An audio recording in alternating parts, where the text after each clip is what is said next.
Oy, tagilid daw ang Pilipinas. Naku po, bumaliktad daw ang Amerika, mga kapatid, no? Bumitaw na. Sabi, Pilipinas iniwan sa ere ng USA.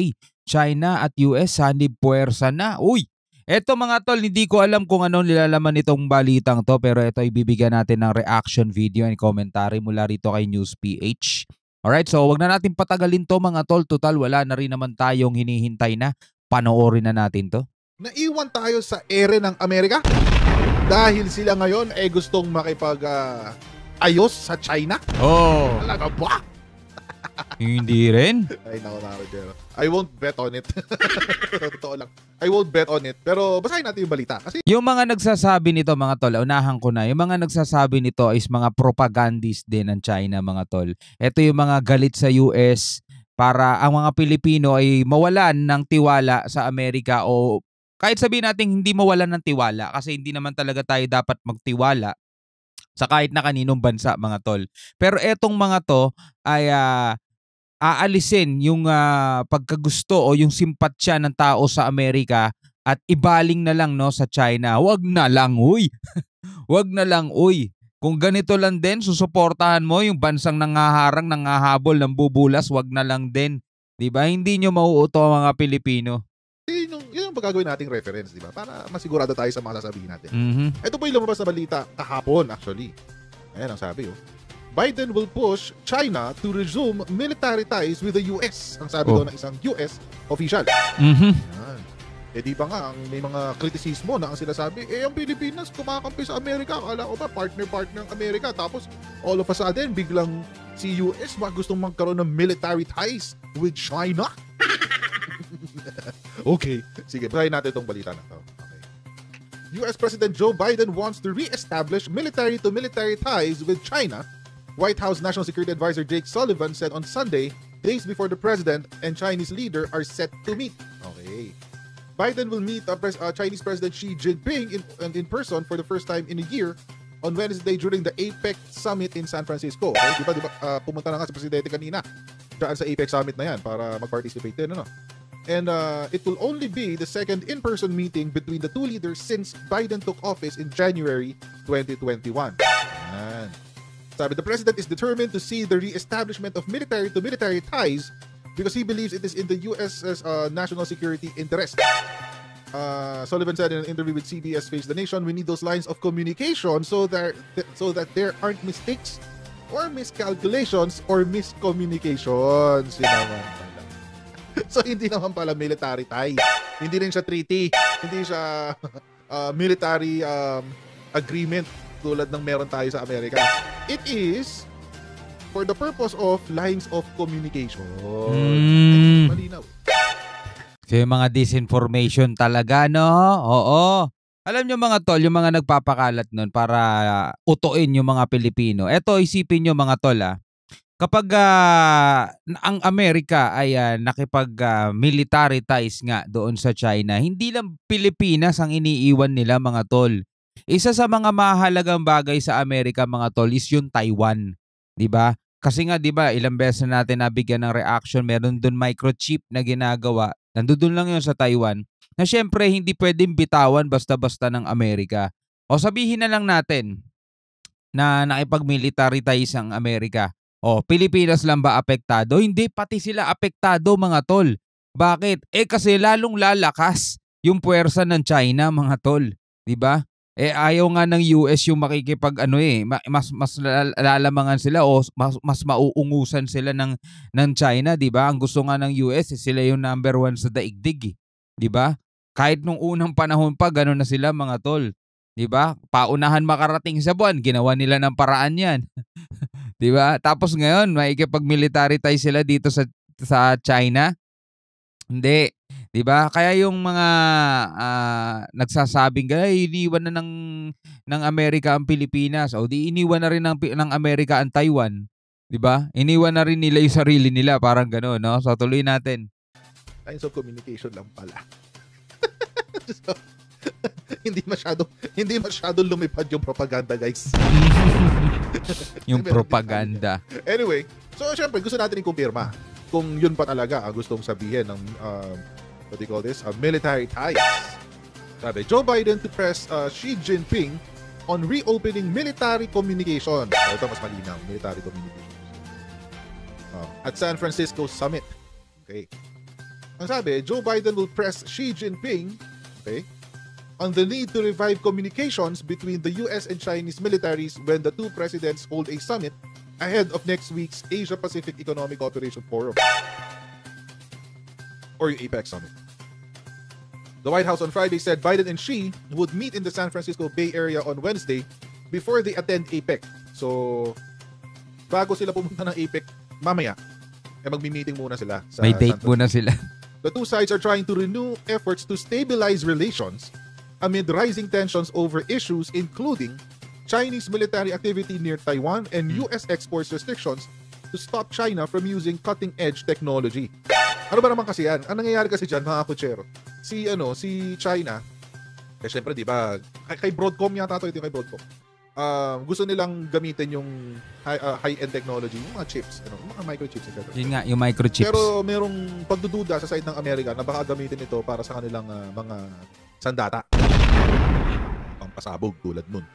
So, nagkaroon ng parang restrictions. Hindi pwede magbenta sa China ng mga high-end chips. Lalo-lalo na yung mga pwedeng magamit nga sa mga sandata nila. Wala sa Pilipinas yung microchips na yon. Nasa Taiwan yun. Kaya yung mga sinasabi dyan na iwan na ng Amerika ang Pilipinas, kakampi na sila sa China. Hindi, parang iniwan na rin nila yung Taiwan nun. Mahalaga sa kanila yung Taiwan. Dahil nandun yung mga microchips, dun nga ginagawa yun, mga tol. Diba? Wag rin tayo masyadong feeling. Diba? Mas may pakinabang sa atin sa kanila yung Taiwan kaysa sa atin. So the summit will be their second in-person meeting as leaders 1 year after they met at the G20 in Bali, Indonesia. She has not been into the US since April 2017 when he then met Donald Trump in Florida. She's expected to attend a dinner with US executives after meeting Biden. So mukhang kumakarir ngayon ang China. Sa Amerika naman. Kaya, sabihin ko sa inyo kung bakit. Malaking bagay ito, guys. US officials said the leaders would discuss a range of matters, including the prospect of reopening military communications channel that China shut last year after then US House Speaker Nancy Pelosi visited Taiwan.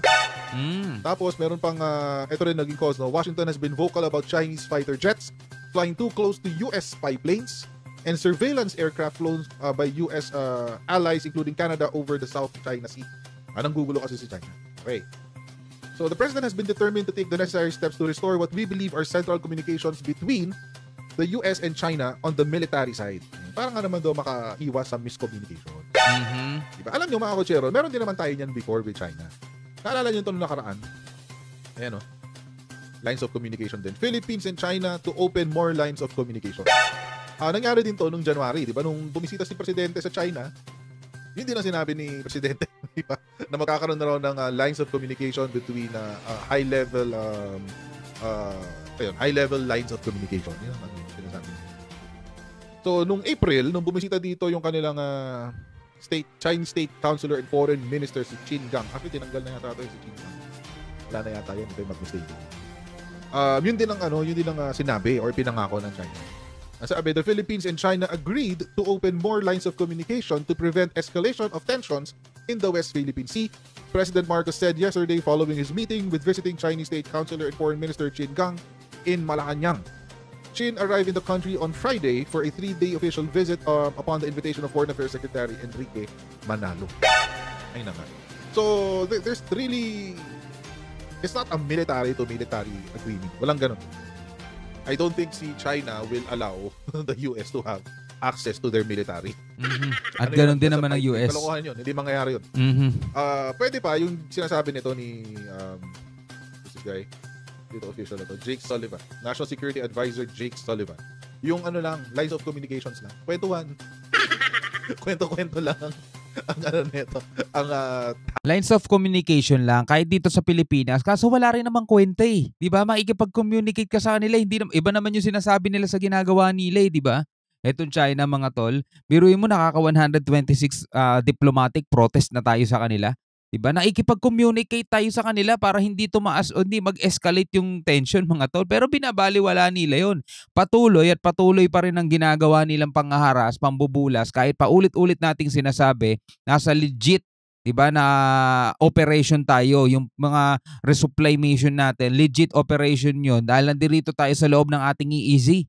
'Di ba? Pero binabalewala nila 'yon. Kahit pumirma sila sa UNCLOS, balewala rin sa kanila yung mismong pirma nila.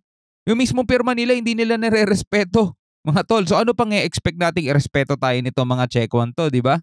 Ties that bond. But alam nyo nga, kanina nga may kausap akong friend, si Shanway, kausap ko. Pinag-uusapan namin to, di ba? Kasi, although alam naman ni Shanway na I'm more inclined to not support China. Hindi ako supporter ng China.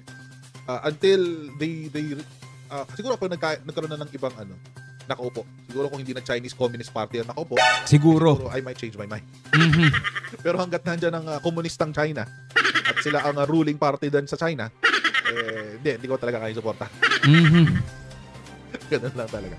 Pinag-usapan namin yan. Ang naging parang conclusion namin is baka naman si America is only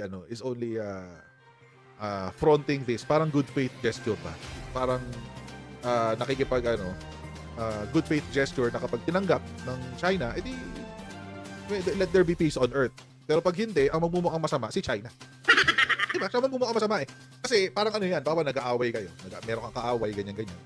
Pagkatapos nyo magmurahan, pagkatapos nyo mag-insultuhan, pagkatapos nyo biglang nag-apologize sa'yo. Yung time, sige, binagsabi sa'yo, sige, sorry na sa mga nasabi ko, sorry sa mga, shake hands na tayo, no harm, no foul. Putik, pag hindi mo hinandshake yan, mukha kang coops. Diba? Mukha kang coops. Pag hindi mo hinandshake yan, mukha kang coops. Diba? Kapag naman hinandshake mo yan, masama ang loob mo, pero at least you maintain the peace. Mhm. Parang ganun yung basa ko lang naman, medyo mababaw lang yun, pero parang ganun yung basa ko. Parang iniipit dito si China to do what can be perceived as the right response pagdating dito sa ganitong usapin. But ako mga kutsero, I think there is a more pressing issue. Merong mas malalim na issue dito. Alright mga kapatid, ikaw bilang isang Pilipino, ano masasabi mo rito? Marami na naman nagpapakalat ng mga propaganda dahil nga nakikipag-meeting ang Chinese president nila sa president ng Amerika, mga tol. Marami nagsasabi dyan, ayan, tatalikuran na kayo ng Amerika nyo. Diba? Ala na, tagilid na Pilipinas, maikipagkampihan na sila sa China. Ganon-ganon mga tol. Diba? Hindi lang naman tayo nag-iisang bansa, mga tol, na tinutulungan ng Amerika. Meron dyan ng Taiwan. At saka syempre, isipin nyo na lang mga tol, ang Amerika gusto nila sila ang number 1 sa buong daigdig. Hindi sila papayag na malamangan sila ng China. So, hindi sila makikipag dyan. So, ayan nilinaw naman dito ng ating pinanood, military communication lang, di ba? Magkasabi, kwentuhan nga lang, di ba? Pero ang pangit din, ikipag-communication ka dyan, hindi naman tumutupad sa usapan yan. Sasabihin nila ganito, ang gagawin nila ganun, 'di ba? Ibang klase itong bansang to, mga tol. 'Di ba? So ikaw bilang isang Pilipino, ano masasabi mo, mga tol? Pwede kang mag-comment sa baba, pwede mo i-share ang iyong saloobin at yung palapalagay, no? Hanggang sa muli, ako nga pala si Shobal D. Peace out.